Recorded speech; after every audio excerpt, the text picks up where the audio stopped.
দিন ইসলাম, দিন ইসলাম, কোরআন হাদিসের আলো।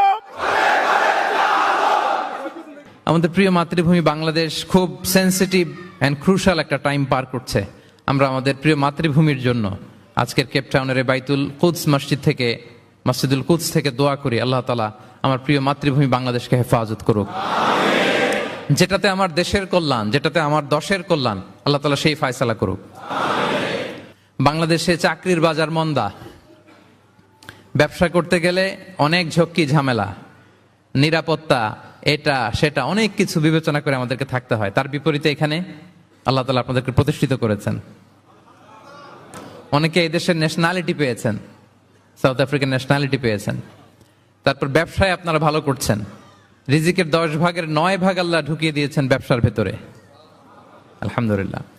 তো দেশে যারা স্ট্রাগল করছে তাদের তুলনায় তো আমরা অনেক ভালো, কি বলেন? আপনাদের কোনো কমপ্লেন নাই তো?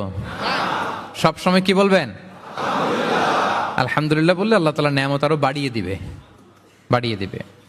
আমি প্রাণ ভরে আপনাদের জন্য দোয়া করি, আল্লাহ তাআলা আপনাদের রিজিকে বারাকা দান করুক, আল্লাহ তাআলা আপনাদের স্বাস্থ্যে বারাকা দান করুক, আপনাদের কর্ম প্রচেষ্টা, আপনাদের অ্যাক্টিভিটি, আপনাদের এঙ্গেজমেন্ট আল্লাহ তাআলা বারাকা দান করুক। প্রিয় ভাইয়েরা, সূরাতুল হুজুরাতের 10 নম্বর আয়াতে আল্লাহ তাআলা বলছেন ইন্নামাল মুমিনুনা ইখওয়া। আল্লাহ বলেন বিশ্বাসীরা ভাই ভাই, মুমিনরা ভাই ভাই। আমরা মুমিনরা কি? ভাই ভাই। এটা ফিল হয়? হ্যাঁ, এটা ফিল করতে হবে, শুধু মুখে বললে হবে না। আমরা কিন্তু ভাই ভাই, উই আর ব্রাদার্স ইন ইসলাম। ইন্নামাল মুমিনুনা ইখওয়া, বিশ্বাসীরা ভাই ভাই। ফাআসলিহু বাইনা আখাওয়াইকুম। আর এই ভ্রাতৃত্বের মধ্যে যদি কখনো টানাপোড়েন হয়, বোঝাপড়ায় সমস্যা হয়, বিরোধ হয়, তাহলে মিলমিশ করে দিও, তোমরা সেটা আপোষে মীমাংসা করে দিও। আদেশটা কার? আওয়াজ করে বলুন না, আদেশটা কার? বিশ্বাসীরা ভাই ভাই। এই ভ্রাতৃত্বের বন্ধনে যদি কখনো বোঝাপড়ায় ঝামেলা হয়, বিরোধ হয়, বিবাদ হয়, আপোষে মীমাংসা করে দিও, মিলে যেও।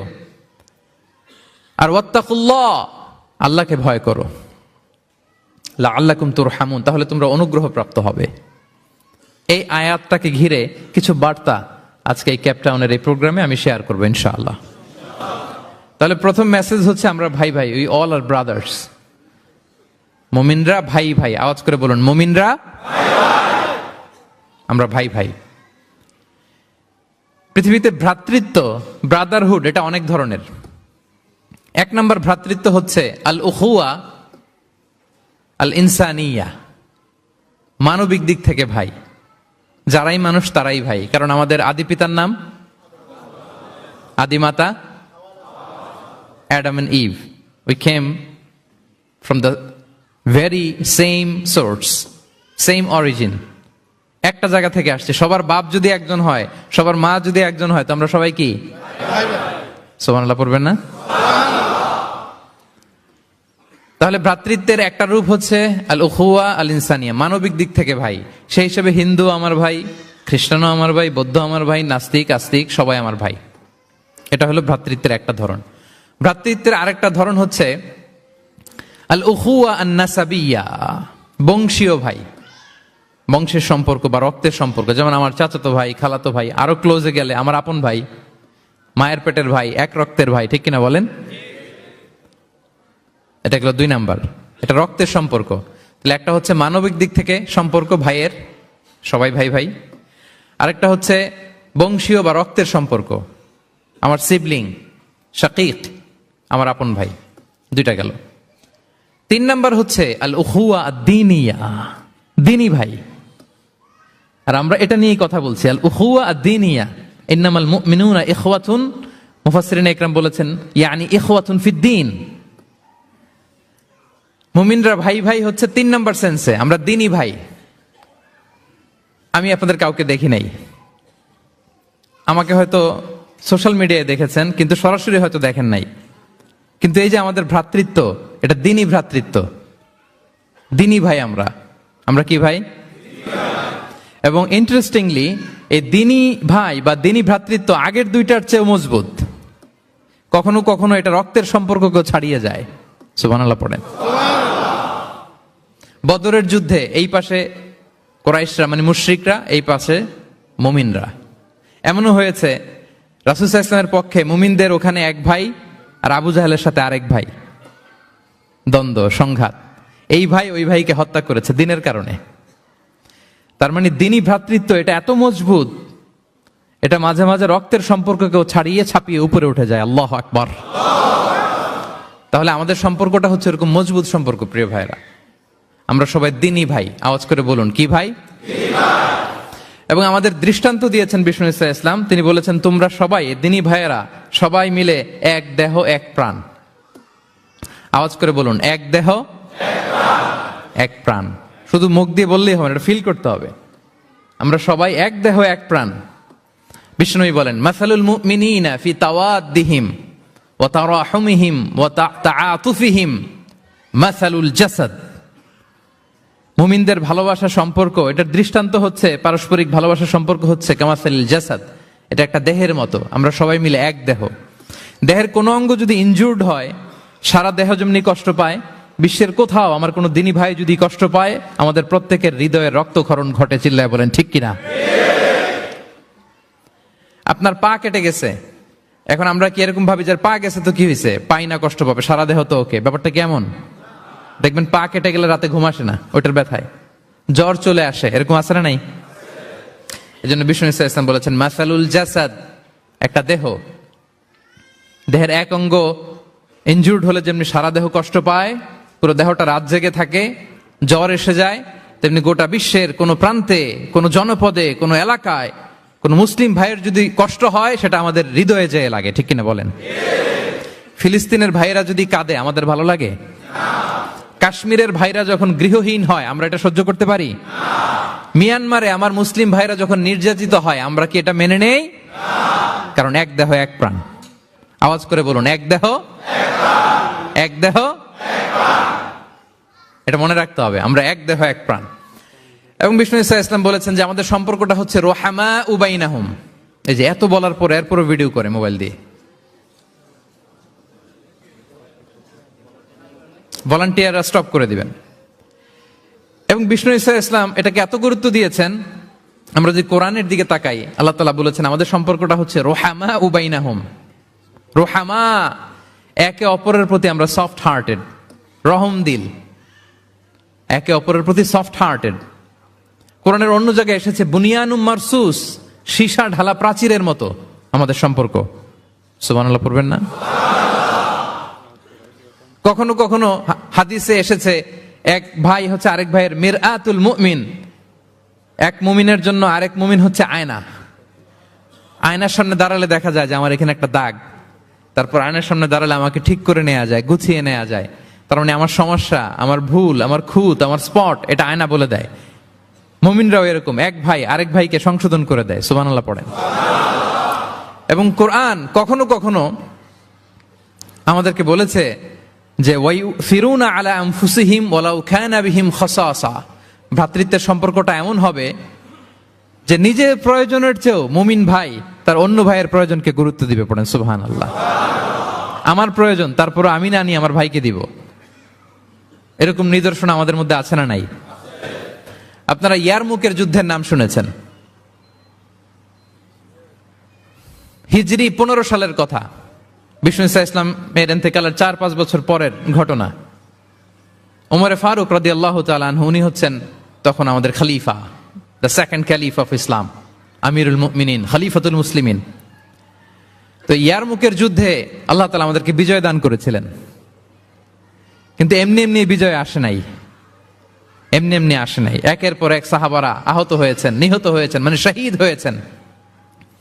এবং যুদ্ধের এক পর্যায়ে এমন হয়েছে, খাবারের অভাবে, পানির অভাবে সাহাবারা ছটফট করছিলেন। এক ফোঁটা পানি নাই, রুহু বেরোয় যায়, পানি পানি বলে চিৎকার করছেন। তৃষ্ণায় যখন কাতর, ওই সাহাবীর কাছে পানি নিয়ে আসা হলো, মশক দিয়ে পানি নিয়ে আসা হলো, সামান্য কিছু পানি, যে নেন। তো উনি যখন পানি খাবেন, দেখতে পেলেন যে পাশে আরেক ভাই চিৎকার করে পানি পানি, এক ফোঁটা পানি দাও, চিৎকার করছে। ওই সাহাবী বলতেছেন আমার দরকার নেই, আমার ভাইকে নিয়ে আগে দাও, আমি পরে খাবো। আল্লাহ। ওই দ্বিতীয় সাহাবীর কাছে যাওয়া হলো এই মশক নিয়ে, যে আপনি একটু পানি খেয়ে তার হৃদয়টাকে শান্ত করেন, ঠান্ডা করেন। তিনি যখন পানি মুখে নিতে যাবেন, পাশে আরেক ভাই চিৎকার করছে, পানি পানি, এক ফোঁটা পানি দাও। ওই সাহাবী বললেন, আমাকে না, আমার ভাইকে দাও, আমার আগে আমার ভাইকে দাও। ওই সাহাবার কাছে নিয়ে যাওয়া হলো যে আপনি আগে খান।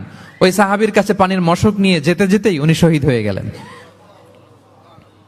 আবার মশক নিয়ে দ্বিতীয় সাহাবীর কাছে আসতে না আসতে দ্বিতীয় সাহাবীও শহীদ হয়ে গেলেন। প্রথম যিনি চিৎকার করছিলেন তার কাছে আবার মশক নিয়ে যেতে না যেতে তিনিও শহীদ হয়ে গেলেন। সুবহানাল্লাহ পড়বেন না? ওয়ায়ুসিরুনা আলা আনফুসিহিম ওয়ালাউ কানা বিহিম খাসাসা। নিজেদের প্রয়োজন থাকা সত্ত্বেও মুমিনরা তার অন্য ভাইয়ের প্রয়োজনকে প্রাধান্য দেয়। আল্লাহু আকবার। এই হচ্ছে আমাদের ভ্রাতৃত্বের দৃষ্টান্ত। তাহলে প্রথম মেসেজ হচ্ছে মুমিনরা ভাই ভাই, মুমিনরা। আর আমাদের দৃষ্টান্ত হচ্ছে এক দেহ এক প্রাণ। আওয়াজ করে, এক দেহ এক প্রাণ। আর আমরা যদি কখনো বিবাদে জড়াই, আমরা এটাকে সংশোধন করে দেব, আপোষে মিলমিশ করে দেব। কি বলেন? নাকি আরো লাগাই দিবেন? ঝগড়া লাগছে, আর একটু লাগাই দেই। হ্যাঁ, আচ্ছা বলেন তো, আগুন লাগলে আপনারা কি দিয়ে নিভান? ওইখানে যদি কেউ তেল ঢেলে দেয়, এই কাজ করবেন? মিলিয়ে দিব আমরা, পারা যাবে তো?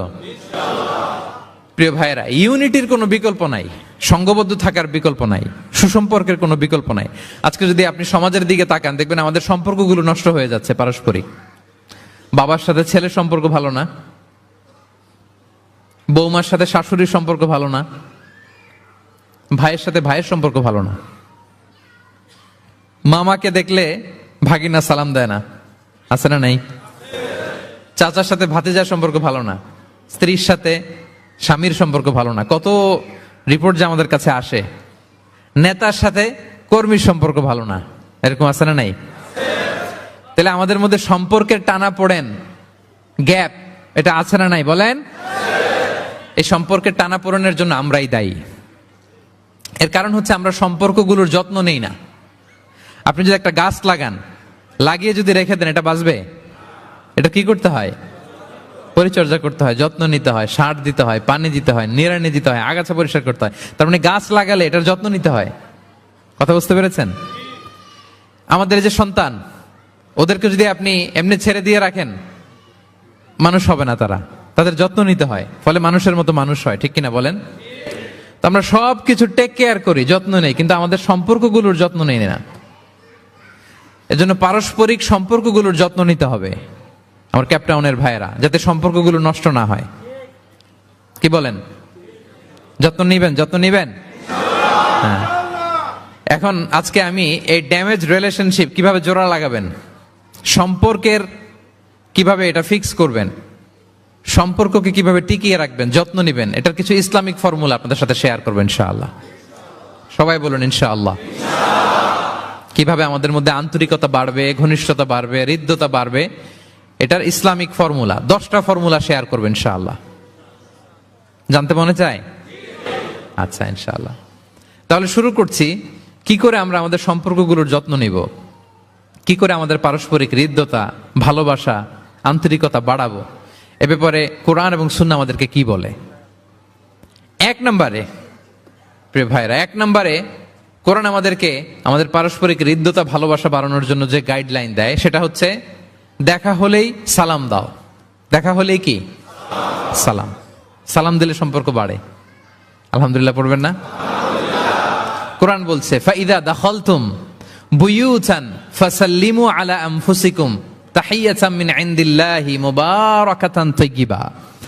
তোমরা যখন ঘরে প্রবেশ করবে, তোমরা নিজেদেরকে সালাম দাও, মানে বলো আসসালামু আলাইকুম। এটা হচ্ছে তাহিয়াতাম মিন ইনদিল্লাহ, আল্লাহর পক্ষ থেকে অভিবাদন পদ্ধতি। এটা আল্লাহ শিখিয়েছেন। গ্রিটিংস আমরা তো বলি হ্যালো, হাই, তারপর গুড মর্নিং, গুড ইভিনিং, এগুলো বলি, কিন্তু আল্লাহ শিখিয়েছেন আসসালামু আলাইকুম। আদম আলাইহিস সালামকে যখন আল্লাহ তাআলা তৈরি করলেন, 60 হাত লম্বা করে বানালেন। কয় হাত? আপনি কয় হাত? আপনিও 60 হাত? আমাদের হাতে রাফলি 3.5 হাত। কিন্তু আদম আলাইহিস সালাম তিনি লম্বায় কত ছিলেন? তো আদম আলাইহিস সালাম যখন সৃষ্টি হলেন, তখন আল্লাহ তাআলা আদম আলাইহিস সালামকে বললেন, আদম তুমি সালাম দাও। কি দাও? ফেরেশতারা বসা ছিল, সাল্লিম আলা উলাইকান নাফার, সালাম দাও। এই যে মোবাইল দিয়ে ভিডিও করে। আল্লাহ তাআলা আদম আলাইহিস সালামকে বললেন সালাম দাও। আওয়াজ করে বলুন, কি দাও? হে আদম তুমি বলো আসসালামু আলাইকুম।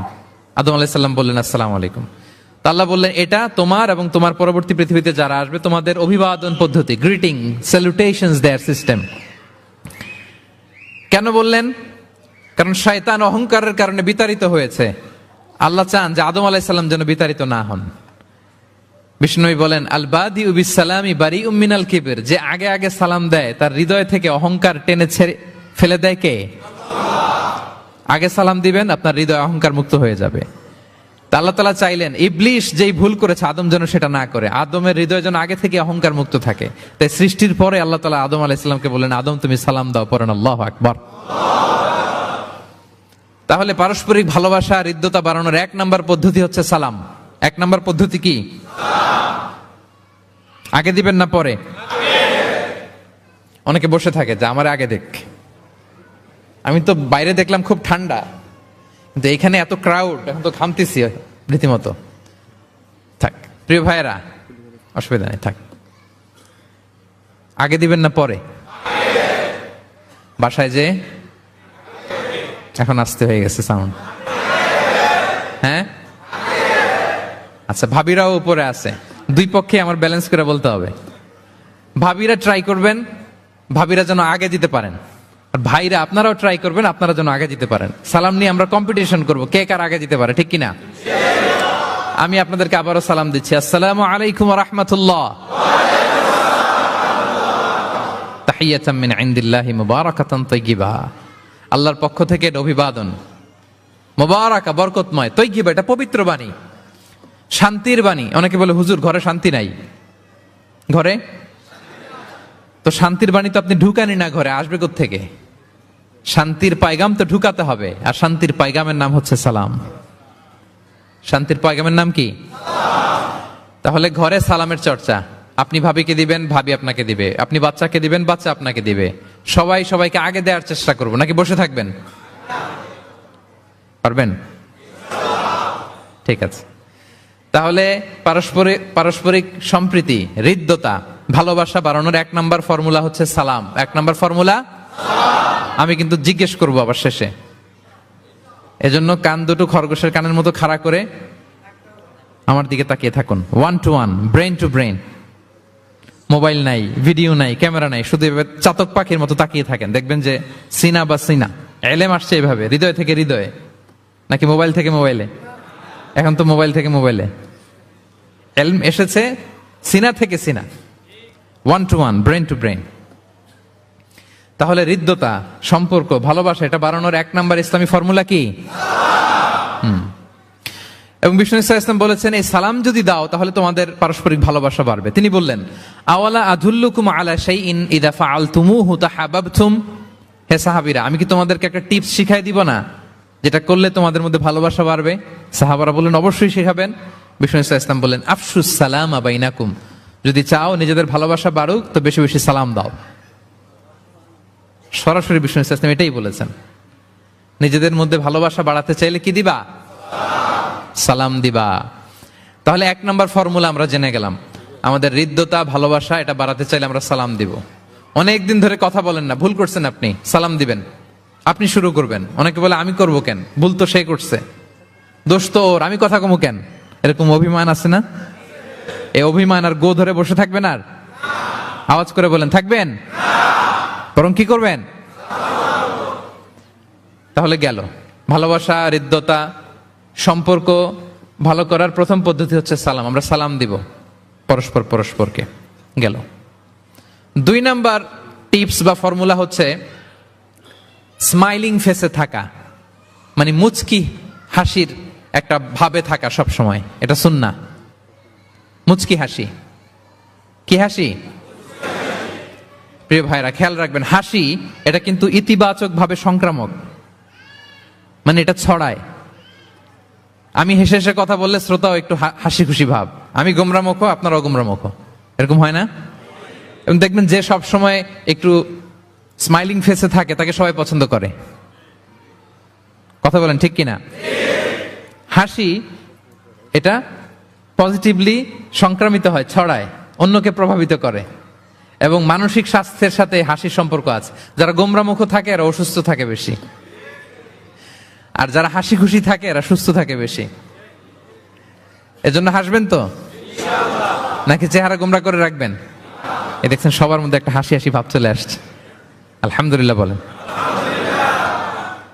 তাহলে পারস্পরিক সম্প্রীতি ভালোবাসা বাড়ানোর পদ্ধতি হচ্ছে কারোর সাথে কথা বললে, দেখা হলে আমরা একটা স্মাইলিং ফেসে থাকবো, মুচকি হাসি। হাসি 3 ধরনের আমার ক্যাপটাউনের ভাইরা। কয় ধরনের? একটা হচ্ছে কাহকাহা, অট্ট হাসি, এটা জায়েজ নাই। এই যে আমরা ছোটবেলায় আলিফ লালার মধ্যে এই আলিফ লালার দত্ত হা হা হা হা করে একটা হাসি দিত না? এই হা হা হা করে এই হাসি দেয়া যাবে না, নিষেধ। উদাহরণ দেওয়ার জন্য আমি বললাম আর কি। আচ্ছা, আরেকটা হচ্ছে আদ-দেহেক। আদ-দেহেক মানে স্বাভাবিক হাসি, একটু দাঁত দেখা যায়, এটা জায়েজ, এটা দেয়া যাবে। সবচেয়ে ভালো এন্ড রেকমেন্ডেড এন্ড সুন্নাহ হচ্ছে তাবাসসুম, মুচকি হাসি। আল্লাহু আকবার। বিষ্ণু ইসলামের চেহারা মোবারকের মধ্যে সব সময় মুচকি হাসির একটা রেশ ওনার ঠোঁটে লেগেই থাকতো। সাহাবী আব্দুল্লাহ ইবনে হারিস রাদিয়াল্লাহু তাআলা আনহু বর্ণনা করেন, তিনি বলেন, মা রাআইতু আহাদান আকসারা তাবাসসুমান মিন রাসূলিল্লাহি সাল্লাল্লাহু আলাইহি ওয়াসাল্লাম। তিনি বলেন, আমি আমার জীবদ্দশায়, আমার জীবনে রাসূল সাল্লাল্লাহু আলাইহি ওয়াসাল্লামের চেয়ে বেশি কাউকে মুচকি হাসি অবস্থায় থাকতে দেখি নাই। সব সময় মুচকি হাসি, একটা স্মাইলিং ফেস থাকবেন, নাকি গোমরা মুখ থাকবেন? হ্যাঁ, কি করবেন? মুচকি হাসি। এবং আপনি আপনার ভাইয়ের দিকে তাকিয়ে মুচকি হাসি যদি দেন, বিষ্ণু সাল্লাল্লাহু আলাইহি ওয়াসাল্লাম বলেন, তাবাসসুমুকা ফি ওয়াজহি আখিকা সাদাকা, your smile to your brother it's a charity. তুমি তোমার ভাইয়ের দিকে তাকিয়ে যে মুচকি হাসি দাও, এটা দিলেও সাদাকার সওয়াব হয়ে যায়। আপনি দিলেন হাসি, আমল নামায় যুক্ত হলো কি? সাদাকা। হ্যাঁ, এবং বিষ্ণু সাল্লাল্লাহু আলাইহি ওয়াসাল্লাম বলেছেন, তুমি কোন কাজকে লা তাহকিরান্না মিনাল মারুফি শাইআ, কোন কাজকে ছোট করে দেখবে না, কোন নেক আমলকে। যদিও তুমি তোমার ভাইয়ের চেহারার দিকে মুচকি হাসি দিয়ে তাকাও, এটাও সাদকা দেওয়ার সওয়াব। তাহলে আমরা কারোর সাথে যখন কথা বলবো, দেখা হবে, আমরা একটা স্মাইলিং ফেসে থাকবো, গোমরা মুখ থাকবো না। কি বলেন, পারা যাবে? সব সময় স্মাইলিং ফেস, মুচকি হাসি। বিষ্ণু ইসলাম মুচকি হাসতেন, যে মুচকি যারা হাসি তাদেরকে সবাই পছন্দ করে। মুখটা যদি গোমরা করে কেউ রাখে, দেখতে ভাল লাগে, কথা বলতে ভাল লাগে। দেখবেন অনেক বড়দেরকে বাচ্চারা ভয় পায়, কাছে যায় না। কেন বলেন তো? গম্ভীর থাকে। আবার অনেক মানুষের কাছে তাকে দেখলেই বাচ্চারা দৌড়ে কোলে কোলে উঠতে যায়, আছে না নাই? Smiling face. এই যে আমাদের শেখ মঈনুদ্দিন আজকে আমার সাথে একটা সফরে ছিল, দেখি যেই বাচ্চাকেই দেখে বলে, come on come on, give me hug, give me hug. তো এই মানুষকে বাচ্চারা ভালো না বেসে পারবে? সুবহানাল্লাহ, এরকম হইতে হবে। বিষ্ণু ইসলামকে বাচ্চারা দেখলে খুব খুশি হতো, কোলে বসতে চাইতো। এক বাচ্চা তো কোলে বসে পেশাবি করে দিছে। সুবহানাল্লাহ পড়বেন না? বিষ্ণু ইসলাম নাতনিদেরকে কোলে নিয়ে নফল নামাজ পড়তেন। উমামা বিনতে যায়েদ, উমামা বিনতে যায়নাব, বিষ্ণু ইসলামের কন্যা যায়নাবের মেয়ে, মানে বিষ্ণু ইসলামের নাতনি উমামাকে নিয়ে বিষ্ণু ইসলাম একবার নফল নামাজ পড়েছেন। কান্না করে, কান্না থামাই না, নানা ভাইয়ের কোলে থাকবে, তো উনি কোলে রেখেই আল্লাহু আকবার।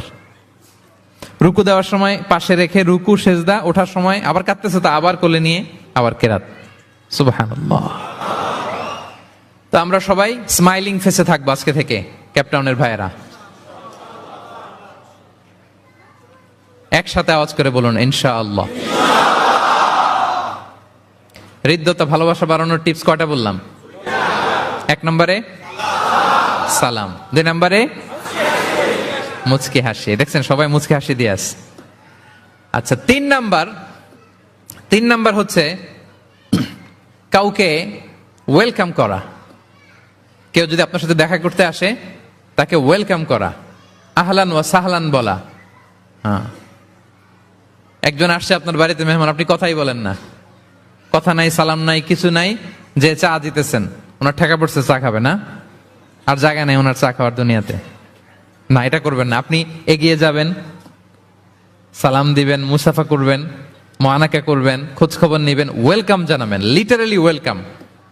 এরকম যদি করেন, যদি ওয়েলকাম বলেন, তাকে আনার জন্য এগিয়ে যান, হি ফিল লাইক, মানে আপনি তাকে দেখে খুশি, you are very happy to see him and you love his presence here. সে আসছে, আপনি খুশি, তার কোম্পানিটা ভালো লাগতেছে, এটা সে ফিল করবে। এজন্য কেউ আসলে, আপনার ওয়ার্ক প্লেসে যদি আসে, আপনার বাসায় যদি আসে, আপনার সাথে দেখা করতে যদি আসে, আপনি এগিয়ে তাকে সালাম দিয়ে ওয়েলকাম করবেন। কি করবেন? পারা যাবে? বিষ্ণু ঈসা ইসলাম লিটারালি এই ওয়েলকাম শব্দটা ব্যবহার করতেন। এজন্য আমি চুজ করেছি, পিক করেছি ওয়েলকাম। তিনি বলতেন মারহাবান। মারহাবান আরবিতে কি বলতেন? মারহাবান। আমরা যে বলি বাংলায় আহলান ওয়া সাহলান ওয়া মারহাবান, এই বিষ্ণু ঈসা ইসলাম লিটারালি মারহাবান শব্দটা ব্যবহার করতেন। এগুলোকে কার্টিসি বলে। এগুলোকে কি বলে? Social manner, কার্টিসি। দেখেন বিষ্ণু ঈসা ইসলাম আমাদেরকে কিভাবে কার্টিসি শেখায়, কিভাবে সোশ্যাল ম্যানার শেখায় আমাদেরকে। বিষ্ণু ঈসা ইসলাম সরাসরি মারহাবান বলতেন, স্বাগতম জানাতেন, যাতে করে ওই লোকটা ভালো ফিল করে, সে বোঝে যে তাকে দেখে আপনি হ্যাপি। বলেন তো, রাসূল সাল্লাল্লাহু আলাইহি ওয়াসাল্লামের সময়কালে ইসলামের সবচেয়ে বড় শত্রু কে ছিল? আবু জাহেল। তার ছেলের নাম কি কেউ বলতে পারেন? ইকরামা। ইকরামা অনেক যুদ্ধে মুসলমানদের বিরুদ্ধে ছিল, মক্কা বিজয় পর্যন্ত ইসলাম ধর্ম গ্রহণ করে নাই, অনেক সাহাবাকে হত্যা করেছে। রাসূল সাল্লাল্লাহু আলাইহি ওয়াসাল্লাম যখন মক্কা বিজয় করলেন, সে ভাবলো এবার তো আমার খবর আছে। সে পালালো, পালাতে পালাতে ইয়ামান চলে গেছে। তখন এক মহিলা সাহাবী রাসূল সাল্লাল্লাহু আলাইহি ওয়াসাল্লামকে বললেন, ইয়া রাসূলুল্লাহ, আপনি যদি আমাকে অনুমতি দেন, আমি ইকরামাকে খুঁজে বের করব, আপনার কাছে নিয়ে আসবো। রাসূল সাল্লাল্লাহু আলাইহি ওয়াসাল্লাম বললেন, যাও, ইকরামাকে আমি আমান দিলাম, সিকিউরিটি দিলাম। এই মহিলা সাহাবী যে খুঁজে নিয়ে আসলো, ইকরামাকে কনভিন্স করলো। ইকরামা লজ্জিত হয়ে বিষ্ণু সাল্লাল্লাহু আলাইহি ওয়াসাল্লামের কাছে আসলো। কত বড় শত্রু! বিষ্ণু সাল্লাল্লাহু আলাইহি ওয়াসাল্লামের অনেক আত্মীয়কে হত্যা করেছে, সাহাবাদেরকে শহীদ করে দিয়েছে, আবু জাহেলের সন্তান। সে যখন লজ্জিত হয়ে উঠে চড়ে বিষ্ণু সাল্লাল্লাহু আলাইহি ওয়াসাল্লামের কাছে আসলো, বিষ্ণু সাল্লাল্লাহু আলাইহি ওয়াসাল্লাম তাকে দেখে প্রথম যে কথাটা বললেন সেটা হচ্ছে মারহাবান বির-রাকিবিল মুহাজির। মারহাবান বির-রাকিবিল মুহাজির মানে welcome to the riding migrant. সুবহানাল্লাহ। মানে হে ঘোর সাওয়ার মাইগ্রেন্ট, হিজরতকারী ইকরামা, তোমাকে ইসলামে সুস্বাগতম। লিটারালি এই শব্দটা ব্যবহার করেছেন, মারহাবান। তাহলে বলেন তো, সে আশ্বস্ত হয়েছে না? শত্রু যদি আমান দেয়, এই দেশে ওই দেশ যুদ্ধ, ওই দেশ যদি বলে তোমার আমি মারবো না, আসো আমার এলাকায়, আমি যদি ঢুকি, আমার একটা ভয় থাকবে না? বিদ্রোহ তো করতে পারে, কি বলেন? বিষ্ণু ইসলাম দেখা মাত্রই বললেন মারহাবান বির-রাকিবিল মুহাজির, welcome to the riding migrant. সুবহানাল্লাহ। ওইখানেই দাঁড়িয়ে ইকরামা পড়ল আশহাদু আল্লা ইলাহা ইল্লাল্লাহ ওয়া আশহাদু আন্না মুহাম্মাদুর রাসূলুল্লাহ। শাহাদা পড়ে মুসলমান হয়ে গেল। তাহলে কারোর সাথে দেখা হলে তাকে ওয়েলকাম করতে হবে। আপনার মনে হতে পারে বিশেষ কারণে তাকে মারহাবান বলছে, এমনি হয়তো বিষ্ণু ইসলাম বলতো না ঘরে বাইরে, না, ইভেন ঘরে কাছের মানুষদেরকেও তিনি মারহাবা বলতেন। ইভেন ওনার মেয়ে ফাতেমা রাদিয়াল্লাহু তাআলা আনহা, নিজের মেয়ে, এর মারহাবা বলা দরকার আছে? এই ফাতেমা আসলে বলতো মারহাবা। সুবহানাল্লাহ নাই? আম্মা জান আয়েশা রাদিয়াল্লাহু তাআলা আনহা বর্ণনা করেন যে একবার আমাদের বাসায় ফাতেমা আসলো, নবীর মেয়ে। আর ফাতেমার হাঁটাটা ছিল নবীর হাঁটার মতো। আমি হাদিস বলে আবার বাংলা বেশি বললে সময় লেগে যাবে। ফাতেমার হাঁটা ছিল নবীর হাঁটার মতো। ফাতেমা যখন আসলো, ফাতেমাকে দেখেই বিষ্ণু ইসলাম বললেন মারহাবান বিবনাতি, মারহাবান বিবনাতি, ওয়েলকাম টু মাই ডটার। হে আমার কন্যা ফাতেমা, তোমাকে ওয়েলকাম। আপনি আপনার মেয়েকে দেখে বলছেন কখনো? আপনার ছেলেকে বলেন, আপনার ওয়াইফকে বলেন মারহাবান, ওয়েলকাম, স্বাগতম? এমন হয় না যে আপনি রয়ে গেছেন কেপটাউনে, ভাবি বেড়াতে গেছে দেশে 2 মাসের জন্য, এরপর ভাবি আসলো, আপনি এয়ারপোর্টে ফুল নিয়ে দাঁড়িয়ে রইলেন, দেখা মাত্র কি বলবেন? Welcome to Cape Town. কি পারবেন না? ভাবিরা কিন্তু উপরতলায় বড্ড খুশি হয়ে যাচ্ছে, বলবেন। আবার ভাবিরাও অনেকদিন পরে আপনার হাজবেন্ডকে যখন পাবেন, আসবে, বলবেন ওয়েলকাম, তোমাকে সুস্বাগতম। পারা যাবে? রাসূল সাল্লাল্লাহু আলাইহি ওয়াসাল্লামের চাচাতো বোন, নাম উম্মে হানি, আবু তালেবের কন্যা। বিদায় মক্কা বিজয়ের সময় রাসূল সাল্লাল্লাহু আলাইহি ওয়াসাল্লাম মক্কায় গোসল করতেছিলেন এক বাসায়। ফাতেমা রাদিয়াল্লাহু তাআলা আনহা একটা পর্দা টেনে দিলেন, উনি পানি ঢালতেছেন, গোসল করেন। হঠাৎ কে যেন ঘরে ঢুকলো। বিষ্ণু সাল্লাল্লাহু আলাইহি ওয়াসাল্লাম বললেন, কে? ওনার কাজিন চাচাতো বোন উম্মে হানি বললেন, আমি উম্মে হানি। বিষ্ণু সাল্লাল্লাহু আলাইহি ওয়াসাল্লাম পর্দার এপাশ থেকে গোসল করতেছে, উনি বলতেছেন, মারহাবান বি উম্মে হানি, ওয়েলকাম ওয়েলকাম উম্মে হানি টু মাই হাউস। আল্লাহু আকবার। এবং ফরেন যত ডেলিগেশন আসতো, বিদেশি প্রতিনিধি, তাদের প্রত্যেককে বিষ্ণু সাল্লাল্লাহু আলাইহি ওয়াসাল্লাম বলতেন মারহাবান বিল কওম ও মারহাবান বিল ওয়াফদি গায়রা খাযায়া ওয়ালা নাদামা। যত ডেলিগেশন আসতো এদেরকে বলতেন welcome, welcome to Medina city, আসেন, ওয়েলকাম। তাহলে প্রিয় ভাইরা, আমাদের পারস্পরিক সম্পর্ক, হৃদ্যতা, ভালোবাসা বাড়ানোর 3 নম্বর ফর্মুলা হচ্ছে, কেউ আমার বাসায় আসলে, কেউ আমার অফিসে আসলে, কেউ আমার সাথে দেখা করতে আসলে, আমি তাকে ওয়েলকাম করব। কি করব? মনে থাকবে তো? কয়টা গেল? 1 নাম্বার কি ছিল?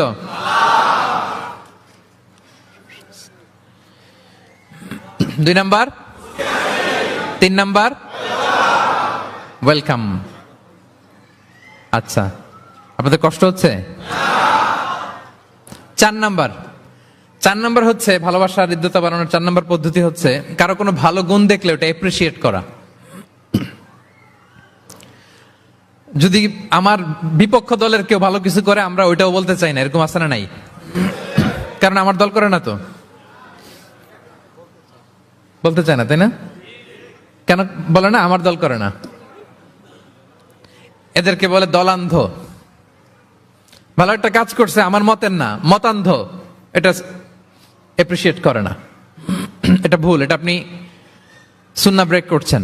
সুন্নাহ হচ্ছে যে দলের হোক, যে মতের হোক, এমনকি ভিন্ন ধর্মী হোক, ভালো করলে এটা ক্রেডিট দিতে হবে, ভালো করলে এপ্রিসিয়েট করতে হবে, কমপ্লিমেন্ট দিতে হবে। আমরা অন্যের ভালো কাজের স্বীকৃতি দিতে চাই না, কার্পণ্য করি, ক্রেডিট দিতে চাই না, প্রশংসা করি না। আমরা গুণমুগ্ধ হই কিন্তু গুণগ্রাহী হতে চাই না। কারো একটা ভালো গুণ দেখে আমি ভিতরে ভিতরেও এত সুন্দর, কিন্তু বলি না, প্রকাশ করি না, এটা ঠিক না। সুন্নাহ হচ্ছে কারো ভালো কোনো গুণ দেখলে এটা প্রকাশ করা, এপ্রিসিয়েট করা। কি করা? এপ্রিসিয়েট করা। কারো ভালো গুণ দেখলে এপ্রিসিয়েট করবেন, যাতে সে উৎসাহিত হয়। বিষ্ণু সাল্লাল্লাহু আলাইহি ওয়াসাল্লাম করতেন। বিষ্ণু সাল্লাল্লাহু আলাইহি ওয়াসাল্লাম একবার এক হাদিসে 7 জন সাহাবীর 7টা গুণের কথা বলেছেন, মানে তাদেরকে এপ্রিসিয়েট করেছেন। এক হাদিসে 7 জন, কয়জন? তিনি বলেন, আরহামু উম্মতি বি উম্মতি আবু বকর। আবু বকরের সামনে বলতেছে, আমার এই উম্মতের মধ্যে সবচাইতে সফট হার্টেড পারসন হচ্ছে আবু বকর। নরম দিল, নরম দিল। কি দিল? বিষ্ণু সাল্লাল্লাহু আলাইহি ওয়াসাল্লাম যখন ইন্তেকাল করলেন, ওনাকে খলিফা বানানো হলো। তো খলিফাই তো ইমাম মসজিদে নববীর। নামাজের সময় হয়েছে, উনি দাঁড়াইছেন। একামত হয়েছে, উনি কান্নার চোটে কেরাতি পড়তে পারে না। কেন? কারণ উনি ভাবতেছে, কাইফা আকুমু মাকামা রাসূলিল্লাহ, আমি কিভাবে নবীর জায়গায় দাঁড়িয়ে ইমামতি করব। গতকাল তো এখানে নবী দাঁড়িয়ে ইমামতি করেছে, আমি নবীর জায়গায় ইমাম হব কিভাবে? এই ভাবনা থেকে উনি কাঁদতে কাঁদতে ওনার তেলাওয়াতই শুনতো না। পিছনে কমপ্লেন আসছে পরে, ওনার তেলাওয়াত আমরা শুনতে পাই না। আরহামু উম্মতি বি উম্মতি আবু বকর। এরপর বিষ্ণু বললেন, ও আসাদ্দুহুম ফি আমরিল্লাহি উমর, আর আল্লাহর দিন বাস্তবায়নে সবচাইতে কঠোর হচ্ছে ওমরে ফারুক। সবচাইতে কঠোর, সবচাইতে কঠোর। বিষ্ণু বলেন, ওমর, তুমি যদি কোনো রাস্তা দিয়ে হাঁটো, শয়তান যদি দেখে, শয়তান ওই রাস্তা রেখে দিয়ে অন্য রাস্তা দিয়ে হাঁটে। আবার বিষ্ণু বলেন, আমার পরে কোনো নবী নাই, লা নাবিয়্যা বা'দি ওয়ালা রাসূল, আমার পরে কোনো নবী নাই, রাসূলও নাই। তবে লাউ কানা বা'দি নাবিয়্যুন লাকানা ওমর, আমার পরে নবী হওয়ার যোগ্যতা যদি কারো থাকে, আমার সাহাবী ওমরের সেই যোগ্যতা আছে। প্রভু তুমি বলেছ রাসূল দেবে না, বলনি দেবে না ওমর, বলনি দেবে না হামজা তারিক, খালিদ বিজয় সমর। প্রভু তুমি বলেছ রাসূল দেবে না, বলনি দেবে না ওমর, বলনি দেবে না হামজা তারিক, খালিদ বিজয় সমর। প্রভু তুমি বলেছ রাসূল দেবে না। আল্লাহু আকবার। আল্লাহর জমিনে আল্লাহর দিন বাস্তবায়নে সবচাইতে কঠোর হচ্ছেন ওমরে ফারুক। মুনাফিকরা থরথর করে কাঁপতো ওনার ভয়ে।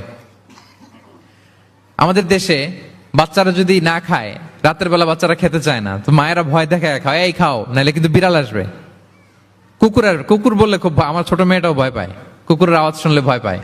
তো খেতে না চাইলে বলে এই কুকুর আসবে, কিন্তু কুকুর এটা করে না।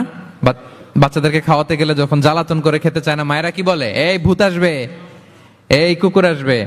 মদিনায় কি করতো জানেন? বাচ্চারা খেতে না চাইলে মায়েরা বলতো হা হুয়া ইয়াতি উমর, হা হুয়া ইয়াতি উমর, তাড়াতাড়ি খাও, এই যে ওমর আসতেছে, ওমর। What a personality. ওয়া আশাদ্দুহুম ফি আমরিল্লাহি উমর। আল্লাহর দিন বাস্তবায়নে সবচেয়ে কঠোর ছিলেন ওমর রাদিয়াল্লাহু তাআলা আনহু। ওয়া আসদাকুহুম হায়াআন উসমান। আর সবচেয়ে লজ্জাশীল ছিল আমার সাহাবীর মধ্যে কে? উনি এত লজ্জাশীল ছিলেন, উনাকে দেখে ফেরেশতারা লজ্জা পেয়ে যেত। আল্লাহ আল্লাহ, এত লজ্জাশীল, ফেরেশতারা লজ্জা পেয়ে যেত। ওয়া আকরাউহুম লিকিতাবিল্লাহি উবাই ইবনে কাব। আল্লাহর কিতাব সবচাইতে বিশুদ্ধ করে তেলাওয়াত করতে পারতো উবাই ইবনে কাব রাদিয়াল্লাহু তাআলা। এই মোবাইলটা বন্ধ করতে হবে। ওই যে সবচাইতে চমৎকার করে কোরআন তেলাওয়াত করতে পারতো বিশুদ্ধভাবে, কারীদের মতো করে কে? উবাই ইবনে কাব। ও আফরাদুহুম যায়েদ ইবনে সাবিত। ফারায়েজের বিধিবিধান, মানে বাবা মারা গেলে সন্তান যে ওয়ারিস হয়, দ্য ল অফ ইনহেরিটেন্স, এটার ব্যাপারে এক্সপার্ট সাহাবী হচ্ছে যায়েদ ইবনে সাবিত রাদিয়াল্লাহু তাআলা আনহু। ওয়া আ'লামুহুম বিল হালালি ওয়াল হারামি মুআয ইবনে জাবাল। আর আমার সাহাবাদের মধ্যে হালাল হারামের স্পেশালিস্ট হচ্ছে মুআয ইবনে জাবাল। ওয়া ইন্না লিকুল্লি উম্মাতিন আমিন ওয়া আমিনু হাযিহিল উম্মতি আবু উবাইদা ইবনুল জাররাহ। সব উম্মতের মধ্যে একজন বিশ্বস্ত গার্ডিয়ান থাকে, আমার উম্মতের মধ্যে বিশ্বস্ত গার্ডিয়ান সাহাবীর নাম হচ্ছে আবু উবাইদা ইবনে জাররাহ। সুবহানাল্লাহ পড়ে। আচ্ছা, ওই সাহাবীদের সামনে দাঁড়িয়ে বিশ্বনবী যখন এই অ্যাপ্রিসিয়েশন দিচ্ছে, বলেন তো সাহাবীদের কেমন লাগতেছে? কেমন লাগতেছে? আল্লাহ, অ্যাপ্রিসিয়েশন দিচ্ছে তো এলাকার মেয়র, তাই না? এমপি, প্রেসিডেন্ট, খোদ বিশ্বনবী, খোদ। দেখেন, উনি চাইলে না বললেও পারতেন, তাদেরকে ইন্সপায়ার করার জন্য তাশজিআন তাদের প্রশংসা করেছেন, অ্যাপ্রিসিয়েশন। দেখতেছে যে আবু বকর খুব নরম দিল, তিনি বললেন। দেখতেছেন যে ইসলাম প্রচারে ওমর খুব শক্ত মজবুত, তাকে অ্যাপ্রিসিয়েট করলেন, ক্রেডিটটা তাকে দিলেন। তাহলে বিশ্বনবী ক্রেডিট দিতে কখনো কার্পণ্যতা করতেন? গুণগ্রাহী ছিলেন। কিন্তু আমরা ভালো কিছু দেখলে এটা যে ভালো এতটুকু বলতে চাই না। এরকম করবেন আর না, এরকম করবেন না। সাহাবীদের মধ্যে সবচেয়ে সুরেলা গলার সাহাবী ছিলেন আবু মুসা আল-আশআরী রাদিয়াল্লাহু তাআলা আনহু। একদিন তিনি আবু মুসাকে বলেন, আবু মুসা, তুমি যে রাতে তেলাওয়াত করো আমি কিন্তু শুনি। ইয়া রাসূলুল্লাহ, আপনি কি করে শুনেন? আমার বাড়ি কই, আপনি থাকেন কই? বলতেছে, গত রাতে তুমি সূরা কাহাফ তেলাওয়াত করছো না? বলছে, জি করছি তো। আপনি কিভাবে শুনলেন? বলতেছে, তোমার ঘরের পাশ দিয়ে যাচ্ছিলাম, এত সুন্দর করে তুমি তেলাওয়াত করতেছো আবু মুসা। লাকাদ উতিতা মিজমারান মিন মাযামিরি আলি দাউদ। আল্লাহ তাআলা দাউদ আলাইহিস সালামের গলায় যে সুরের ঝংকার দিয়েছেন, আমার সাহাবীদের মধ্যে আল্লাহ তোমার গলায় ওই সুরের ঝংকার ঢুকাইয়া দিয়েছে। বলেন, বিশ্বনবীর কাছ থেকে যখন উনি এটা শুনছেন, ওনার কেমন লাগছিল? হ্যাঁ, how does he feel that time? মানে ফিলিংসটা কেমন লাগছে? হ্যাঁ, আমাদেরকে তো একজন বড় কেউ প্রশংসা করলে আমরা কত খুশি হয়ে যাই। বিশ্বনবী স্বয়ং প্রশংসা করেছেন, সুবহানাল্লাহ। দেখেন প্রিয় ভাইরা, বিশ্বনবী সাল্লাল্লাহু আলাইহি ওয়াসাল্লাম শুধু মুমিনদেরকে, মুসলিমদেরকে যদি এটা করতেন তাহলে একটা কথা ছিল, পানি পানি থাক, 1 ঘন্টার জন্য একটু কষ্ট করতে হবে। আমি পানি না খেয়ে কথা বলতেছি না, একটু কষ্ট করেন। এই পানি, এই চানাচুর, বিস্কিট দেওয়া শুরু করলে আলোচনার ফ্লো নষ্ট হয়ে যায়। পানিটা থাক, একটু পরে আমরা পানি খাবো ইনশাআল্লাহ। আমার দিকে তাকান, আমার দিকে তাকান। ওই যে আরেকজন দায়িত্ব পালন করতেছে মোবাইল নিয়ে। আমার দিকে তাকান। আমরা তো আমার দলের বাইরে কেউ ভালো কিছু করলে বলি না। বিষ্ণু ইসলাম ইহুদির প্রশংসা করেছেন। আপনি আছেন কই মিয়া? ইহুদি। উহুদের যুদ্ধে বিষ্ণু ইসলামের সাথে মদিনার যে ইহুদিরা, তাদের কন্ট্রাক্ট ছিল মদিনা কেউ অ্যাটাক করলে সবাই মিলে মদিনাকে রক্ষা করবে। কিন্তু কুরাইশরা আক্রমণ করলো, এখন আর কেউ বেরোয় না। বনু কাইনুকা, বনু নদীর, বনু কুরাইজা কেউ আর যায় না, কেউ যায় না। বিশ্বনবী কি করবেন? নিজেই বেরোলেন সাহাবাদেরকে নিয়ে। মাঝ পথে আবার মুনাফিকরা ফিরে গেল, কোনো ইহুদি যায় নাই, কথা রাখে নাই, একজন ইহুদি ছাড়া। তার নাম মুখাইরিক। তার নাম কি? মুখাইরিক। অন্য ইহুদিদেরকে বলতেছে, এই ইহুদিরা, তোমরা না মুহাম্মাদের সাথে চুক্তি করেছো মদিনায় অ্যাটাক হলে সবাই মদিনাকে সেভ করবা, তোমরা যাও আর না যাও, আমি যাব, আমি আমার কথা রাখবো, আমার কথার দাম আছে। এবং সে বলল, আমি যদি এই যুদ্ধে নিহত হই, আমার সম্পদের মালিক হয়ে যাবে মুহাম্মদ, আমার কোনো ছেলে মেয়ে পাবে না। মুখাইরিক বীর দর্পে ঘোড়া হাঁকিয়ে উহুদের ময়দানে যুদ্ধে গেল মুহাম্মদ সাল্লাল্লাহু আলাইহি ওয়াসাল্লামের পক্ষে, কুরাইশদের বিপক্ষে। বীর দর্পে যুদ্ধ করতে করতে সে নিহত হলো। যুদ্ধ শেষে শহীদ সাহাবাদের লাশ যখন বিষ্ণু ইসলামের সাথে আনা হলো, কাছে আনা হলো, মুখাইরিকের লাশও আনা হলো। মুখাইরিক তো মুমিন ছিল না, কি ছিল? সাহাবারা বলে, ইয়া রাসূলুল্লাহ, মুখাইরিক আপনার পক্ষে লড়াই করে নিহত হয়েছে। বিষ্ণু ইসলাম অনেকক্ষণ মুখাইরিকের দিকে তাকিয়ে রইলেন আর বললেন, মুখাইরিক খায়রু ইয়াহুদ, মুখাইরিক is the best of the Jewish. ইহুদিদের মধ্যে সর্বশ্রেষ্ঠ জুইশ হচ্ছে মুখাইরিক। পড়েন আল্লাহু আকবার।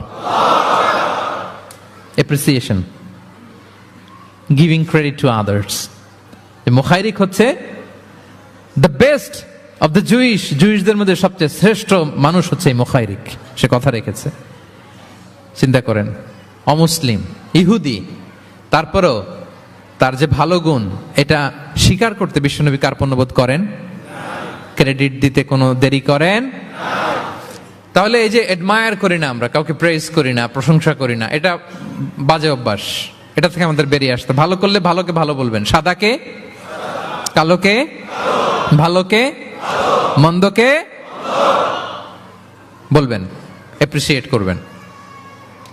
আপনার ছেলে একটা ভালো কাজ করেছে, অ্যাপ্রিসিয়েট করেন, বলেন যে মাশাআল্লাহ তুমি সুন্দর কাজ করছো। একটা সূরা মুখস্থ করছে, ঠিক আছে তোমাকে বাইরে আউটিং এ নিয়ে যাব, ওখানে আমরা ডাইনিং করব। হ্যাঁ, ভাবি সুন্দর করে একটা কিছু রান্না করছে, অ্যাপ্রিসিয়েট করবেন। আজকে কি সব ভাবির পক্ষে হয়ে যাচ্ছে নাকি ভাবিদের পক্ষে? ঘুরে ফিরে ভাবিদের পক্ষে চলে যাচ্ছে কথাবার্তা বেশি। এটা বাস্তবতা। আপনার স্ত্রী যদি আপনার জন্য ভালো কিছু রান্না করে, ভালো লাগলে আপনি বলবেন যে খুব ভালো হয়েছে আজকের রান্নাটা। অনেকে আছে যে তার ওয়াইফ অনেক চমৎকার করে রান্না করছে, কিন্তু সে কোনোদিন মুখ খুলে কিছু বলে না। এরকম আছে না নাই?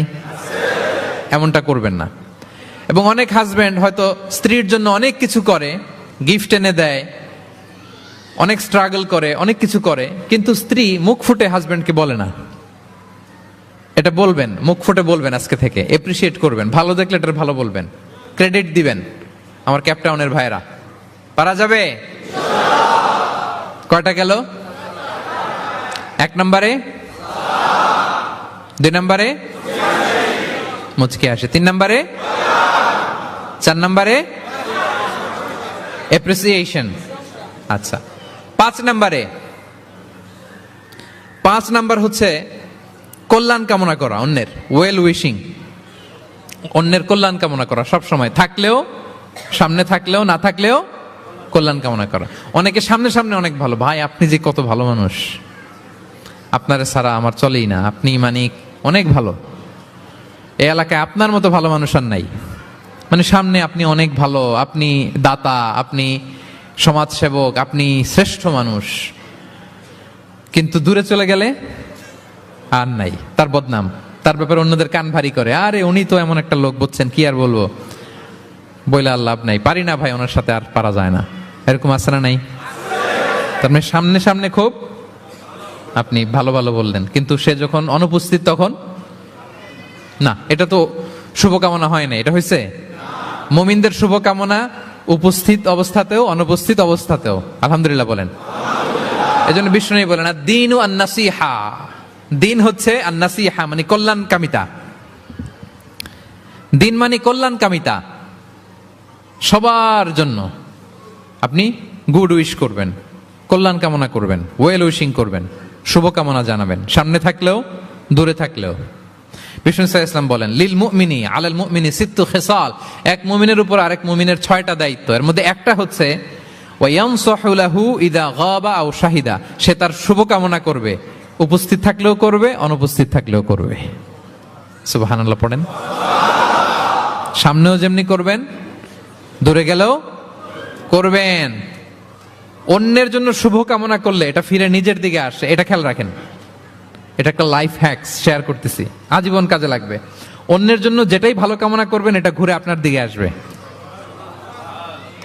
অনেকে বলে, হুজুর ওর জন্য দোয়া করে আমার কি লাভ? নিজের জন্য, আল্লাহ আমারে মাফ করে দাও, আল্লাহ আমারে সমৃদ্ধি দাও, আল্লাহ আমার বেতন বাড়াও, আল্লাহ আমার ব্যবসায় বরকত দাও, আল্লাহ আমার ছেলেরা হাফেজ বানাও, আল্লাহ আমার বউ, আল্লাহ আমার মেয়ে, আল্লাহ আমার আমার আমার সব আমার ভালো আপনি চাচ্ছেন নিজের জন্য, অন্যদের জন্যও চান। আল্লাহ আমার সব ভাইদেরকে মাফ করো, আল্লাহ আল্লাহ আমার গোটা মুসলিম উম্মাকে তুমি বরকত দাও, কল্যাণ দাও, নেতৃত্বে আসার তৌফিক দাও, আল্লাহ সবাইকে সুস্বাস্থ্য দাও। এটা ফিরে আপনার দিকে আসবে। অন্যের জন্য শুভকামনা বহুগুণ বৃদ্ধি হয়ে নিজের দিকে রিটার্ন করে। বিষ্ণু সাল্লাল্লাহু এটাই বলেছেন, মা মিন আবদিন মুসলিমিন ইয়াদউ লিআখিহি বিযাহরিল গায়বি ইল্লা ক্বালা লাহুল মালাকু ওয়া লাকা বিমিসলিন। কেউ যদি তার ভাইয়ের অনুপস্থিতি তার ভাইয়ের জন্য দোয়া করে, ফেরেশতারা ওই দোয়াটা তার জন্য আগে আগে করে। আল্লাহ, তাহলে অন্যের জন্য শুভকামনা করলে, দোয়া করলে লাভ না লস? ধরেন আমি মোশাররফ ভাইয়ের জন্য দোয়া করলাম যে আল্লাহ মোশাররফ ভাইকে তুমি সুস্থ করে দাও, তখন ফেরেশতারা বলে আল্লাহ যিনি দোয়া করতেছে তার যদি কোনো রোগ বালাই থাকে আগে তারে সুস্থ করে দাও। ধরেন আমি বেলায়েত ভাইয়ের জন্য দোয়া করতেছি, আল্লাহ বেলায়েত ভাইয়ের এই সমস্যা আল্লাহ তুমি দূর করে দাও, ফেরেশতারা বলবে আল্লাহ যিনি দোয়া করতেছে তার যদি এই সমস্যা থাকে আগে তারে এটা দূর করে দাও।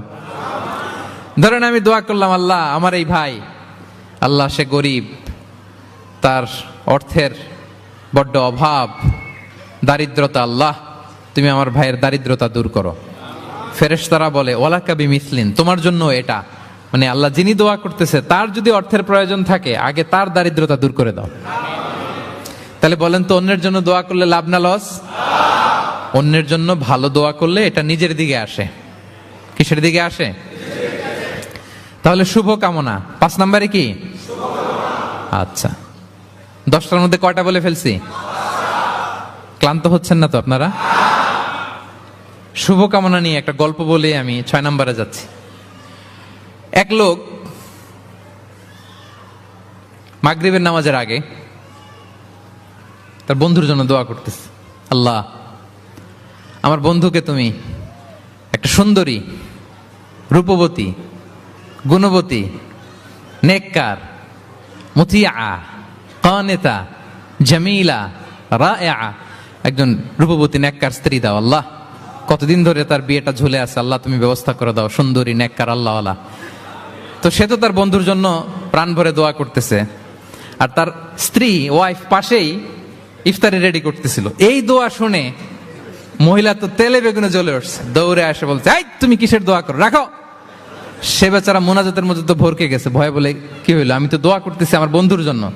তো মহিলা বলে, তুমি কি মনে করছো আমি হাদিসটা জানি না? অন্যের জন্য কোনো ভালো দোয়া করলে আগে যেটা নিজের জন্য কবুল হয় তুমি মনে করছো আমি জানি না? তুমি ভাবছো হাদিস শুধু তুমি একা জানো, আমি জানি না? না, কি সব দোয়া করো এগুলা? আল্লাহু আকবার, আল্লাহ রহম করুক। প্রিয় ভাইরা, এটা বলার উদ্দেশ্য হচ্ছে আপনি ভালো কিছু অন্যের জন্য চাইলে আল্লাহ তাআলা এটা নিজের জন্য কবুল করে নেয়। তাহলে অন্যের জন্য কল্যাণ কামনা করা, এটা হচ্ছে হৃদ্যতা, ভালোবাসা, সুসম্পর্ক বানানোর 5 নাম্বার টিপস। কয় নাম্বার? আচ্ছা, 6 নাম্বার টিপস হচ্ছে বিপদে কাউকে সাহায্য করা। কি করা? বিপদে সাহায্য করা। বিপদে যে সাহায্য করে সেই আসল বন্ধু, ঠিক কিনা? কাউকে যদি বিপদের সময় আপনি সাহায্য করেন সে আজীবন মনে রাখবে আপনাকে। সে যদি কৃতজ্ঞ মানুষ হয়, ভালো মানুষ হয়, আজীবন আপনাকে মনে রাখবে, কখনো ভুলবে না। এবং বিষ্ণু ইসলাম বলেন, ওয়াল্লাহু ফি আউনিল আবদি মা দামাল আবদু ফি আউনি আখি, আল্লাহ তাআলা ততক্ষণ পর্যন্ত বান্দার সাহায্যে থাকে যতক্ষণ বান্দা তার ভাইয়ের সাহায্যে থাকে। তাহলে আপনি যদি আল্লাহর সাহায্য চান, আপনার কি করতে হবে বলেন তো? আপনার ভাইকে সাহায্য করতে হবে। আল্লাহু ফি আউনিল আবদি মা দামাল আবদু ফি আউনি আখি। খেয়াল করেন কথাটার ওজন কত বেশি। আল্লাহ ততক্ষণ বান্দার সাহায্যে থাকে যতক্ষণ বান্দা তার ভাইয়ের সাহায্যে থাকে। আমি আমার ভাইকে সাহায্য করলে আল্লাহর পক্ষ থেকে সাহায্য নাজিল হবে। আল্লাহ বলে, এই বানি আদম দাও দাও, তুমি দিলে আমি তোমারে দেব। আনফিক উনফিক আলাই, এই বানি আদম দাও আমি তোমারে দেব। সুবহানাল্লাহ। আমরা অন্যরে দিতে চাই না, কিন্তু ওনার কাছ থেকে চাই। তাহলে আল্লাহর সাহায্য পাওয়ার প্রথম শর্ত হচ্ছে মানুষকে সাহায্য করা। কি বলেন? তাহলে 6 নাম্বার, পারস্পরিক সম্পর্ক যে আমরা যত্ন নিব বলছি, এই যত্ন নেওয়ার 6 নাম্বার টিপস হচ্ছে, ভালোবাসা বাড়ানোর 6 নাম্বার টিপস হচ্ছে টু হেল্প ইন ডেঞ্জার, বিপদে সাহায্য করা। কি করা? নট নেসেসারিলি যে সবসময় টাকা দিয়েই সাহায্য করতে হবে। টাকা ছাড়া সাহায্য করা যায় না। সে জানে না কি করতে হবে, বললেন, পরামর্শ দিলেন, টাকা লাগলে কখনো টাকা দিলেন। নতুন আসছে কেপ টাউনে, কিছু জানে না, ব্যবসা বাণিজ্য কোথায় কি, একটু বুদ্ধি পরামর্শ দিলেন। এটাও কিন্তু সাহায্য। যার যেভাবে সাহায্যের প্রয়োজন, যদি আপনি আপনার ভাইয়ের সাহায্যে থাকেন, আসমান থেকে আল্লাহর সাহায্য পাবেন।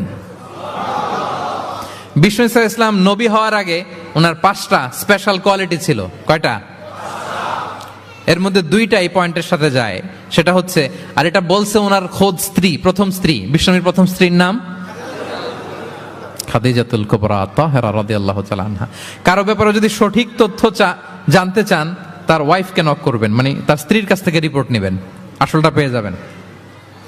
কয়েকটা জায়গায় নক করলে পাওয়া যায়। বড় সাহেবের তথ্য যদি জানতে চান, বড় সাহেবের দারোয়ানকে জিজ্ঞেস করেন, বড় সাহেবের ড্রাইভারকে জিজ্ঞেস করেন, বড় সাহেবের ঘরের কাজের বুয়াকে জিজ্ঞেস করেন, আর বড় সাহেবের বিবিকে জিজ্ঞেস করেন। এই 4 জনকে জিজ্ঞেস করলেই বড় সাহেবের গোমর আসল তথ্য এদের কাছ থেকে পাওয়া যাবে। বিষ্ণু ইসলামের স্ত্রী আম্মাজান খাদিজা বলেন, বিষ্ণু ইসলামের 5টা গুণ ছিল নবী হওয়ার আগেই। এর মধ্যে একটা হচ্ছে ওয়া তাহমিলুল কাল্লা, তিনি মানুষের বোঝা বইয়ে দিতেন। সুবহানাল্লাহ পড়বেন না? একজন লাকড়ি নিয়ে যাচ্ছে, ভারী, পিঠ কুঁজো হয়ে যাচ্ছে ব্যথায়, বিশ্বনবী নিজের কাঁধে নিয়ে ওটা বহন করে দিতেন। ওয়া তাকসিবুল মা'দুমা, অন্যের জন্য উপার্জন করতেন, নিজে ছাগল চড়ায় ওই টাকাগুলো যারা খেতে পায় না তাদের হাতে তুলে দিতেন। মা বা'আসাল্লাহু নাবিয়্যান ইল্লা রাআল গানাম, পৃথিবীতে এমন কোন নবী নাই যে নবীরা ছাগল চড়ায় নাই। সাহাবারা বললেন, ওয়া আনতা ইয়া রাসূলুল্লাহ, হে নবী আপনিও? বিষ্ণু বলেন, কুনতু আরআহা লিকারারিত লিআহলি মক্কা, আমি অল্প কিছু কিরাত, মানে অল্প কিছু পয়সার বিনিময়ে মক্কার লোকদের ছাগল চড়াই দিতাম। He started his first career as a shepherd, রাখাল হিসেবে ক্যারিয়ার শুরু করছিলেন, ইনকামের রাস্তা। আর আমরা কাজ ভাগাভাগি করে, এটা ছোট কাজ, এটা করব না, ওইটা করব না। বিষ্ণু ইসলাম ছাগল চড়াতেন মরুভূমিতে, এবং এই উপার্জিত টাকাটা সুবিধা বঞ্চিত মানুষের হাতে তুলে দিতেন। চিন্তা করেন কি মানসিকতা ছিল বিশ্বনবীর। তাহলে আপনি যদি কারোর সাথে হৃদ্যতা বাড়াতে চান, বিপদে এগিয়ে আসবেন, সাহায্য করবেন। তাহলে 6 নাম্বার হচ্ছে টু হেল্প ইন ডেঞ্জার, কেউ বিপদে পড়লে তার to extend hour helping hand to others, আমরা সাহায্যের হাত বাড়িয়ে দিব। পারা যাবে তো ইনশাআল্লাহ? কয়টা গেল? 7 নাম্বার হচ্ছে ভিজিটিং সিক, অসুস্থ ব্যক্তিকে ভিজিট করা। এটা অনেক বড় সওয়াবের কাজ, এবং এতে আপনার হৃদ্যতা বাড়বে, ওই লোক আপনাকে মনে রাখবে। বিষ্ণু ইসলাম উনি সকালবেলা রেগুলারলি 2টা কাজ করতেন। এক হচ্ছে মদিনার বাজার ভিজিট করতে যেতেন রাফলি 10টা সাড়ে 10টার দিকে, আর ওই টাইমে উনি মদিনায় যদি কেউ অসুস্থ থাকতো তার বাসায় ভিজিট করতে যেতেন। আপনারা অসুস্থকে দেখতে জানতো না? যাবেন। বিষ্ণু ইসলাম কোন অসুস্থের কাছে গেলে তার মাথায় হাত দিয়ে দোয়া পড়তেন। তিনি পড়তেন, আল্লাহ আযহিবিন নাস, আল্লাহুম্মা রাব্বান নাস আযহিবিল বাস, ইশফি আনতা শাফি, লা শিফা ইল্লা শিফাউক, শিফাআন লা ইউগাদিরু সাকমা। রোগীর মাথায় হাত দিয়ে তিনি বলতেন, হে মানুষের রব, তার রোগ, তার কষ্ট দূর করেন, তাকে শিফা নসিব করেন, এমন শিফা দেন যে শিফার পরে আর সে রোগাক্রান্ত হবে না। বিষ্ণু ঈসা ইসলামের এক খাদেম ছিল মদিনায়, ছোট্ট বালক, কিন্তু ধর্মে ইহুদি, ধর্মে নন মুসলিমদের সাথে how should be our relationship to the people of different faith, এটা নিয়ে আমার লম্বা লেকচার আছে, শুনবেন। লম্বা, আমি একাডেমিক ওয়েতে আলোচনা করেছি, আমার ইউটিউব চ্যানেলে গেলে পাবেন। মদিনাতে এক ছোট্ট ইহুদি বালক বিষ্ণু ঈসা ইসলামের খেদমত করত, এটা সেটা এগিয়ে দিত। বিষ্ণু ঈসা ইসলাম কোনো কাজ থাকলে তাকে অ্যাসাইন করতেন, অ্যাপয়েন্ট করতেন, দিতেন। কিন্তু অনেক দিন হয় ছেলেটা আসে না। বিষ্ণু খুঁজলেন ওই ইহুদি বালকটা কোথায়। সাহাবারা বলল, ইয়া রাসূলুল্লাহ, সে তো অসুস্থ। সে কি? সে তো অসুস্থ। সহিহ বুখারীর বর্ণনা। শুনেই বিষ্ণু ইসলাম তার বাড়িতে গেলেন। কার বাড়িতে? ইহুদির বাড়ি। আমরা মনে করছি শুধু মুসলিম অসুস্থ হইলেই বোধহয় দেখতে যাইতে হবে, এরকম আমরা ধারণা করে নিছি। না, অসুস্থ হলে সেবা শুশ্রূষা করা, দেখতে যাওয়া, এটা মুসলিম অমুসলিমের সাথে সম্পর্ক না। যে কোনো ধর্মের, যে কোনো বর্ণের, যে কোনো চিন্তার অসুস্থ হইলেই আপনার নেইবার, এদিকে খ্রিস্টান যাবেন, এদিকে জুইশ যাবেন। ভিজিটিং সিক ফর অল, সবার জন্য এটা। বিষ্ণু ঈসা ইসলাম গেলেন, যে তার পাশে, মাথার পাশে বসলেন। বসে তিনি বললেন, ইয়া গোলাম আসলিম, হে বালক, তুমি ইসলাম ধর্ম গ্রহণ করো। এতদিন খেদমত করছে, বলে নাই। অনেকদিন খেদমত করছে, একদিনও বলে নাই। একদিনও, আজকে বলতেছে। দেখেন, বিষ্ণু ইসলাম প্রপার টাইমিং এর অপেক্ষা করতেন সবকিছুর। আমরা অনেক সময় টাইমিং বুঝি না, কখন কি বলতে হয়, কখন কি করতে হয়, কতটুকু বলতে হয়, কোথায় যে থামতে হয়, এই কমন সেন্সটা অনেকের নাই। হ্যাঁ, আমি তো হিন্দুদেরকে পাইলে ইসলামের কথা বলিই না, আমি যে তুমি শাহাদা পড়ো, এটা কখনো বলি না। আমি ইসলামের বিউটি শুধু তুলে ধরি, যে এটা এমন, এটা এমন, কিন্তু তুমি শাহাদা পড়ো এটা বলি নাই। কত লোক যে আমার কাছে আসছে শাহাদা পড়ার জন্য, হিসাব নাই, হিসাব নাই। এখন তো পাবলিকলি করি না কিছু ইস্যুর কারণে, কারণ প্রপার টাইমিং লাগবে। এতদিন খেদমত করলো বিশ্বনবী, একদিনও তাকে শাহাদা পড়তে বলে নাই, আজকে বলতেছে। Proper timing. যখন বিষ্ণু বললেন, ইয়া গোলাম আসলিম, ইসলাম ধর্ম গ্রহণ করো, ছোট্ট বাচ্চা ফানাযারা ইলা ওয়াজহি আবি, তার বাবার দিকে তাকালো, মানে বুঝাতে চাইলো যে বাবা আমি কি করব। তখন বাবা বলল, আতিয়া আবুল কাসিম। বিষ্ণুনবীর উপাধি ছিল আবুল কাসেম, বড় ছেলের নাম কাসেম, তো ছোটবেলায় মারা গেছে। বাবা বলল, আবুল কাসেম যা বলে তাই শোনো। কারণ এতদিনে ছেলের কাছ থেকে রিপোর্ট নিয়ে বুঝে গেছে তো এটা কে, এটা যে রাহমাতাল লিল আলামিন, এটা যে বিশ্বনবী, এটা যে দ্য লাস্ট মেসেঞ্জার, এটা বাবা মিলাই ফেলছে। বাবা বলে, আতিয়া আবুল কাসেম, আবুল কাসেমের অনুসরণ করো। বিষ্ণু বললেন, পড়ো আশহাদু আল্লা ইলাহা ইল্লাল্লাহ ওয়া আশহাদু আন্না মুহাম্মাদান আবদুহু ওয়া রাসূলুহু। ছোট্ট বাচ্চাটা পড়তে আরম্ভ করলো, আশহাদু আল্লা ইলাহা ইল্লাল্লাহ ওয়া আশহাদু আন্না মুহাম্মাদান আবদুহু ওয়া রাসূলুহু। মৃত্যুর আগে সে শাহাদা পড়ে ফেললো। বিষ্ণু বললেন, আলহামদুলিল্লাহ, আলহামদুলিল্লাহিল্লাযী আনকাযাহু মিনান নার। প্রশংসা সে আল্লাহর, যে একটু আগে জাহান্নামী হওয়ার কথা ছিল যার, তাকে মুহূর্তের মধ্যে জান্নাতি বানায় দিলেন। ভিজিটিং সিক্স, অসুস্থকে দেখতে যাওয়া। শুধু মুসলমান হলে দেখতে যাবেন নাকি? যে কোনো ধর্মের, যে কোনো ধর্মের দেখতে যাবেন, হৃদ্যতা বাড়বে। একদিন বিষ্ণু সাহাবাদেরকে বললেন, আজকে রোজা রেখেছো কে? নফল রোজা? আবু বকর রাদিয়াল্লাহু তাআলা আনহু হাত তুলে বললেন, আমি। বিষ্ণুনবী আবার জিজ্ঞেস করলেন, আজকে কোন মিসকিনকে খাবার খাইয়েছো কে? আবু বকর রাদিয়াল্লাহু বললেন, আমি। বিষ্ণুনবী আবার বললেন, আজকে কোন জানাজায় শরীক হয়েছে এমন কেউ আছে? আবু বকর বললেন, আমি। বিষ্ণুনবী বললেন, আজকে কোন অসুস্থকে ভিজিট করে আসছো এরকম কি কেউ আছে? আবু বকর বললেন, আমি। বিষ্ণুনবী বললেন, মাজতামা'না ফি ইমরিইন ইল্লা দাখালাল জান্নাহ। এতগুলো গুণ যদি একটা ব্যক্তির মধ্যে থাকে, ওই ব্যক্তি তো জান্নাতি না হয়ে পারে না। ভিজিটিং সিক, অসুস্থকে দেখতে যাওয়া, যদি এটা করেন তাহলে আপনাদের পারস্পরিক হৃদ্যতা, ভালোবাসা বাড়বে। এবং এটা জাতি, ধর্ম, বর্ণ নির্বিশেষে যে কোনো লোক অসুস্থ হলে আমরা ভিজিট করতে পারি। যাবেন, কিছু গিফট নিয়ে যাবেন, কমলা নিয়ে যাবেন। সাউথ আফ্রিকাতে তো দেখি আমি একেবারে ফ্রেশ ফ্রুট, সুবহানাল্লাহ।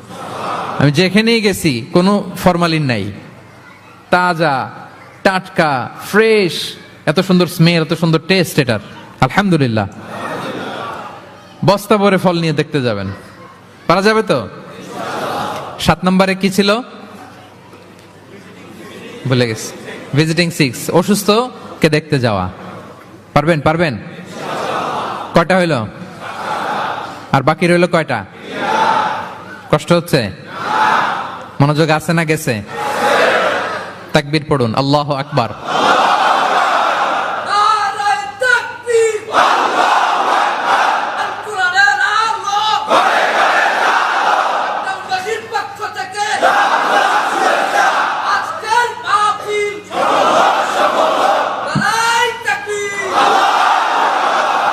মাশাআল্লাহ, তাবারাকাল্লাহ। কয়টা বললাম? 8 নাম্বার হচ্ছে এক্সচেঞ্জিং গিফট, উপহার দেয়া, গিফট দেওয়া। কি দেওয়া? নট নেসেসারি যে দামি কিছু দিতে হবে, নট নেসেসারি দামে দিতে হবে। ছোট্ট জিনিস দেন, একটা কলম দেন। কি দিবেন? কলম দেন। একটা ছোট বই দেন, একটা মেসওয়াক দেন, একটা টুপি দেন, আপনার সাধ্যে যা কুলায় দেন, গিফট করেন। আমি ইফতারি করতে বসলেও আমার ডানে বায়ে যারা থাকে এখান থেকে আমি দেই, কারণ একজন রোজাদারকে এক ঢুক পানি খাইয়ে ইফতারি করলেও সে সারাদিন রোজা রেখে যেই সওয়াব, তার সওয়াব না কমিয়ে ওই পরিমাণ সওয়াব আল্লাহ যিনি খাওয়ালো তার আমলনামায় দিয়ে দেয়। তো একটু বিতরণ করেন, একটু খাইয়ে দেন, সামান্য কিছু হলো গিফট দেন। উপহার দিলে ভালোবাসা বাড়ে। সুবহানাল্লাহ। বিষ্ণু ইসলাম নিজেই বলেছেন, তাহা দাও তাহাব্বু, তোমরা একে অপরকে উপহার দাও, তোমাদের মধ্যে ভালোবাসা বাড়িয়ে দিবে কে? পারস্পরিক উপহার বিনিময় করবেন। ছেলেকে উপহার দিন, মেয়েকে উপহার দিন, স্ত্রীকে দিন, বন্ধুকে দিন, কলিগকে দিন, পারলে শত্রুকেও দিন। কি বলেন? শত্রুকে যদি উপহার দেন শত্রুতা থাকবে? ধরেন কারোর সাথে আপনার কম্পিটিশন, ধরেন একটা নির্বাচন, সে জিতে গেল, আপনি হেরে গেলেন, আপনি ফুল পাঠান, ফ্রুটস পাঠান, দেখবেন শত্রুতা কমে গেছে। এটাই বলেছেন বিষ্ণু ইসলাম সরাসরি, যে তাহা ওয়া তাহা দাও তাহাব্বু তাযহাবি শাহনা, তোমরা পারস্পরিক গিফট দাও, তাহলে শত্রুতা, দ্য এনিমিটি উইল ডিসঅ্যাপিয়ার, শত্রুতা দূর হয়ে যাবে, বিরোধ মিটে যাবে, ভালোবাসা বেড়ে যাবে। তাহলে পারস্পরিক সুসম্পর্কের জন্য, সম্পর্ক উন্নয়নের জন্য, হৃদ্যতা ভালোবাসা বাড়ানোর জন্য আমরা একে অপরকে উপহার দিব, যা পারি উপহার দেওয়ার এই কালচারটা ভালো, এটা সুন্নাহ। পারবেন তো? তাহলে 8 নম্বরে কি ছিল? Gift, exchanging gift. আচ্ছা, 9 নাম্বার হচ্ছে হসপিটালিটি, আপ্যায়ন করানো, মানে মানুষকে খাওয়ানো। মানুষকে কি? মানুষকে কি? শুধু নিজেই খাবেন না, খাওয়াবেনও। দুটোই ভালো, খাইবেনও খাওয়াবেনও, খাবেনও খাওয়াবেনও। খাওয়ালে হৃদ্যতা বাড়ে, কাউকে আপ্যায়ন করালে, এন্টারটেইন করালে, হসপিটালিটি করলে হৃদ্যতা বাড়ে। আরবরা কি বলে জানেন? আরবরা বলে কারো এখানে ঢুকার আগে এখানে ঢুকো, মানে হৃদয়ে ঢুকার আগে পেটে ঢুকো আগে। হ্যাঁ, কলবে যাওয়ার আগে পেটে ঢুকো, তাইলে তার হৃদয়ে পৌঁছতে পারবা। বাংলাতে একটা কথা আছে, বাসনে ভাত না থাকলে ভাষণে পেট ভরে না। ঠিক কিনা বলেন? বাসনে ভাত না থাকলে ভাষণে পেট ভরে না, পেটে খেলে পিঠে সয়। এজন্য আপ্যায়ন করানো, খাওয়ানো, এটা এমন একটা টেকনিক, আপনি কাউকে আপ্যায়ন করালে মুহূর্তেই তার মনটা, হৃদয়টা আপনার দিকে ঝুঁকে যাবে। সুবহানাল্লাহ পড়েন। বিষ্ণু ইসলাম বলেন, মান কানা ইউমিনু বিল্লাহি ওয়াল ইয়াউমিল আখিরি ফালইউকরিম দাইফা, যে আল্লাহ বিশ্বাস করে এবং আখিরাতে বিশ্বাস করে সে যেন তার মেহমানকে সম্মান করে। হ্যাঁ, মেহমান আপ্যায়ন করা সুন্নাহ, এটা সুন্নাহ। সে যেন মেহমানকে আপ্যায়ন করে, সম্মান করে। অনেকে মেহমান আসলে অখুশি হয়, বাসায় মেহমান আসছে, হায় রে কত ঝামেলা, আমাদের রিজিক নিয়ে টানাটানি। সে ভাবে যে তার রিজিকে ভাগ বসাতে মেহমান আসছে। আসলে না, মেহমান আল্লাহর পক্ষ থেকে মেহমানের রিজিক নিয়েই আপনার কাছে আসছে। সে আসার ফলে আপনাদের রিজিকে বরকত হয়ে গিয়েছে। সে আপনার রিজিকে ভাগ বসাতে আসে নাই, তার রিজিক নিয়েই সে আসছে। তার উসিলায় আপনার রিজিক বাড়াই দিবে কে? বিষ্ণু ইসলাম মক্কা থেকে যখন মদিনায় হিজরত করলেন, আপনারা কি ওঠা বসা করতেছেন দু একজন? হ্যাঁ, ঠিক আছে, আমার দিকে তাকান, আওয়াজ হবে না, আমার দিকে তাকান। গুরুত্বপূর্ণ একটা হাদিস শোনেন। আব্দুল্লাহ ইবনে সালাম রাদিয়াল্লাহু তাআলা আনহু আগে ছিলেন ইহুদি পণ্ডিত, পরে শাহাদা পড়ে মুসলিম হয়েছেন। তিনি বর্ণনা করেন বিষ্ণু ইসলাম মক্কা থেকে যখন মদিনায় আসলেন, এসেই 4 দফা কর্মসূচি ঘোষণা করলেন। আওয়াজ করে বলতে হবে, কয় দফা? 4 দফা কর্মসূচি ঘোষণা করলেন। আসলেন আবু বকর রাদিয়াল্লাহু তাআলা আনহুকে নিয়ে। প্রতিদিন মদিনার লোকেরা সানিয়াতুল ওয়াদা নামক একটা জায়গা আছে, ওই জায়গার মধ্যে দাঁড়িয়ে থাকতো, কখন আসবে আখিরি জামানার পায়গাম্বার বিশ্বনবী মুহাম্মদুর রাসূলুল্লাহ সাল্লাল্লাহু আলাইহি ওয়াসাল্লাম। একদিন ওই যে দূর ধুধুমরু প্রান্তরে ধুলাবালি উঠতে দেখা যায়। দেখে তো মদিনার লোকেরা আনন্দে আটখান, আত্মহারা, সবাই ওয়েলকাম জানাতে লাগলো। মানুষের মধ্যে গুঞ্জরণ আওয়াজ ছড়িয়ে পড়তে লাগলো, নবী এসেছে, নবী এসেছে, নবী এসেছে। আব্দুল্লাহ ইবনে সালাম তখনও ইহুদি, তিনি এই কথা শুনে সবার সাথে তিনিও ছুটে গেলেন দেখার জন্য, দেখি তো নবী আসছে, কি নবী, কি বলে দেখি তো। তিনি বললেন, আমি ভিড় ঠেলে গেলাম, দেখলাম 2টা ওটে করে 2 জন, একটাতে আবু বকর, একটাতে বিশ্বনবী। বিশ্বনবীকে একটা নজর দেখার জন্য মদিনার লোকেরা পাগল হয়ে তার চারদিকে ক্রাউড করছিল, ভিড় করছিল বিশ্বনবীর কাছে ঘেঁষার জন্য, কাছে ঘেঁষার জন্য, মোবারক চেহারাটা একটা নজর দেখার জন্য। আব্দুল্লাহ ইবনে সালাম বলেন, আমিও মানুষ ঠেলে, ধুলাবালি উঠতেছে শুধু, দেখতে পাই না, মানুষ ঠেলে একবার তার দিকে তাকালাম। যখন আমি তার দিকে নজর করলাম, ফালাম্মা নাযারতু ফাআরাফতু আন্না ওয়াজহাহু লাইসা বিওয়াজহিন কাযাব, আমি তার চেহারা দেখে বুঝতে পারলাম এ চেহারা কোনো মিথ্যাবাদীর চেহারা হতে পারে না। আল্লাহ, না জানি কত নূরানি ছিল বিশ্বনবীর চেহারা। বিশ্বনবীর কথা তো অনেক পরে, অনেকে চেহারা দেখেই শাহাদা পড়ে মুসলমান হয়েছে। একটা নূরের জ্যোতি বিশ্বনবীর চেহারা মোবারক থেকে সবসময় স্পার্ক করত। আল্লাহু আকবার। হেরা হতে হেলে দুলে নুরানি তনু ওকে আসে হায়, সারা দুনিয়ার হেরে মেরে পর্দা খুলে খুলে যাই, সে যে আমার কমলিওয়ালা কমলিওয়ালা, সে যে আমার কমলিওয়ালা কমলিওয়ালা। তার ভাবে বিভোল রাঙ্গা পায়ের তলে, পর্বত জঙ্গম টল মল টলে, তার ভাবে বিভোল রাঙ্গা পায়ের তলে, পর্বত জঙ্গম টল মল টলে, খুরমা খেজুর বাদাম জাফরানি ফুল ঝরে ঝরে যায়, সে যে আমার কমলিওয়ালা কমলিওয়ালা, সে যে আমার হেরা হতে হেলে দুলে নুরানি তনু ওকে আসে হায়, সারা দুনিয়ার হেরে মেরে পর্দা খুলে খুলে যাই, সে যে আমার কমলিওয়ালা কমলিওয়ালা, সে যে আমার কমলিওয়ালা কমলিওয়ালা। আল্লাহু আকবার পড়েন। ফালাম্মা নাযারতু ইলা ওয়াজহিহি আরাফতু আন্না ওয়াজহাহু লাইসা বিওয়াজহিন কাযাব। আব্দুল্লাহ ইবনে সালাম বলেন, মানুষের ভিড় ঠেলে আমি যখন বিশ্বনবীর চেহারাটা দেখলাম, আমার মন বলে দিল এ চেহারা কোনো মিথ্যাবাদীর চেহারা হতে পারে। বিশ্বনবী মানুষের ভিড় দেখে ছোট্ট একটা ভাষণ দিলেন। তিনি বললেন, আইয়ুহান নাস, ওহে মানব সকল।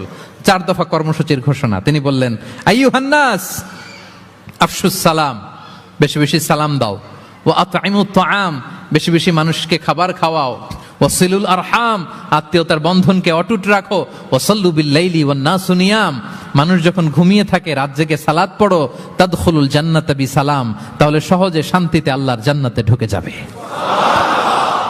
তাহলে মদিনায় যেই বিশ্বনবী যে 4 দফা কর্মসূচির ঘোষণা দিলেন, এর মধ্যে খাওয়ানোর কথা আছে না নাই? আতঈমুত তাআম, খাবার খাওয়াও। একটা দেশে যখন খাদ্য সংকট হয়, ওই দেশের আর কোনো স্টেবিলিটি থাকে না, এটা একটা অকার্যকর রাষ্ট্রে পরিণত হয়, ঠিক কিনা বলেন? বিশ্বনবী মদিনায় যেই খাদ্যের সংকট দূর করে দিলেন। ধনীদেরকে বললেন, খাওয়াও, মানুষকে খাবার খাওয়াও। হসপিটালিটি, আপ্যায়ন করা, এন্টারটেইন করা, এটা যদি করেন তাহলে নিজেদের মধ্যে হৃদ্যতা বাড়বে, ভালোবাসা বাড়বে। আলহামদুলিল্লাহ। পৃথিবীর সব নবীরা মেহমানকে রেসপেক্ট করতেন, আপ্যায়ন করাতেন। বিষ্ণু ইসা ইসলাম মক্কা এমন কোন লোক ছিল না বিশ্বনবীর হাতের রান্না খায় নাই। নবী হওয়ার আগ থেকেই। নবী হওয়ার পরে তো মেহমানদের আরো বাড়াই দিচ্ছেন, টার্গেট করে করে, দাওয়াতি টার্গেট করে করে বিষ্ণুনবী 2-4জনকে খাওয়াতেন। আল্লাহু আকবার। ইব্রাহিম আলাইহিস সালাম মেহমান ছাড়া কখনো খাবারই খেতেন না। ওনার দ্বিতীয় ছেলে যখন দুনিয়ায় আসবে, ইসহাক আলাইহিস সালাম, তার সুসংবাদ নিয়ে যখন ফেরেশতারা আসছিল, উনি একটা আস্ত গরুর বাছুর ভুনা করে ফেরেশতাদের সামনে হাজির করেছিলেন। আনজা আবি ইজলিন হানিফ, কোরআনে এসেছে কাবাব করা ভুনা গরুর বাচ্চা। আল্লাহু আকবার। কারণ তিনি তখন বুঝতে পারেন না যেটা ফেরেশতা, মানুষের সূরাতে এসেছিল তো, দিলেন, প্রেজেন্ট করলেন একটা আস্ত গরুর বাছুর কাবাব করা। আল্লাহু আকবার। তাহলে সম্পর্ক বিল্ড আপ করার 9 নম্বর পদ্ধতি কি ছিল? হ্যাঁ, মেহমানদারি, আপ্যায়ন, হসপিটালিটি। মনে থাকবে? ইনশাল্লাহ নাই এবার, ডবল ইনশাআল্লাহ। মাশাআল্লাহ। আমার ক্যাপটাউনের ভাইরা তো আলহামদুলিল্লাহ, আল্লাহ তাআলা অনেক সমৃদ্ধি দিয়েছে, আরো দেখ। কৃপণতা করবেন না, কৃপণদের আল্লাহ পছন্দ করে না, কৃপণদের আল্লাহ পছন্দ করে না। হাত উজাড় করে দিবেন, উপর থেকে উজাড় করে আপনাকে দিবে কে? হসপিটালিটি, মেহমানদারি করা হৃদ্যতা বাড়ায়। কয়টা গেল? বাকি রইল কয়টা? 10 নম্বর। 10 নম্বর হচ্ছে রিকনসিলিয়েশন, সেটেলমেন্ট, মিলিয়ে দেয়া, যেটা দিয়ে আয়াত শুরু করেছি। দুইজন ঝগড়া লাগছে, দূর থেকে লাগাই দিব আমরা, নাকি? অনেকে কিন্তু দূর থেকে মজা নেয়, ওই যে এটা লাগছে দুইটা আরো লাগুক, আরেকটু হাতাহাতি, ঘুষাঘুষি, কিলাকিলি, মারামারি, মামলা হামলা, আছে না নাই? দূর থেকে অনেকে কি নেয়? মজা নেয়। এটা মুনাফিকের আলামত, এটা করবেন না। বরং আপনি মিলিয়ে দেওয়ার চেষ্টা করবেন। কয়েকটা জায়গায় মিথ্যা বলাও যায় যাচ্ছে, এর মধ্যে একটা হচ্ছে মিলায়া দেয়া। একদিন বললেন, ভাই উনি তো আপনার ব্যাপারে খুব চমৎকার একটা কথা বললো। আমার ব্যাপারে? এই লোক কি বলছে, কি বলেন তো, কি বললো? তখন আপনি বললেন, আরে এই তো উনি তো বলতেছে আপনি নাকি এরকম খুব ভালো, এই সেই। সে তো খুশিতে বাকবাকু, বাহ, আমি তো এতদিন এটারে খারাপ মনে করছিলাম। এত ঝগড়াঝাটি, বাইরে বাইরে আমার প্রশংসা করে, আলহামদুলিল্লাহ ভালো, দেখি কি হয়। ওরে যে আবার একদিন বললেন, আরে ভাই ওনার সাথে দেখা, কথা প্রসঙ্গে তো আপনার ব্যাপারে বলতে যে বললো আপনি নাকি এরকম করছিলেন, ভালো একটা কাজ। সে অবাক হয়ে যাবে, দেখবেন যে এরপরে দুইজনের যখন রাস্তায় দেখা হয়ে গেছে, একে অপরকে সালাম দিয়ে ফেলতেছে, হ্যাঁ, মুসাফা করে ফেলতেছে, কথা বলতেছে, কোন একটা ইস্যু ধরে তারা মিলে যাওয়ার চেষ্টা করতেছে। কারণ দুইজনের মধ্যে হৃদ্যতা আগে থেকেই তো, হৃদয়টা কোল ডাউন হয়ে আছে, ঠিক কিনা বলেন? আর এই মধ্যস্থতা করেছেন কে? আপনি আপনি আপনি মধ্যস্থতা করছেন। রিকনসিলিয়েশন, মিলায়ে দিবেন। তাহলে ঝগড়া লাগলে আজকে থেকে আমরা কি করব? মিলায়ে দিব, সেটেলমেন্ট করে দিব। আল্লাহ বলেন, ফাত্তাকুল্লাহ ওয়া আসলিহু যাতা বাইনিকুম, আল্লাহরে ভয় করো আর নিজেদের মধ্যে বিবাদ বিরোধ হলে এটার উস্কে দিও না, মিলিয়ে দাও। কি করো? মিলিয়ে দাও। একটা অত্যন্ত জরুরি হাদিস বলছি, মনোযোগ দিয়ে শুনুন, এটা বলে শেষ করব। বিষ্ণু ইসলাম একবার সাহাবাদেরকে বলেন, আলা উখবিরুকুম বিআফদল মিন দারাজাতিস সিয়ামি ওয়াস সালাতি ওয়াস সাদাকা।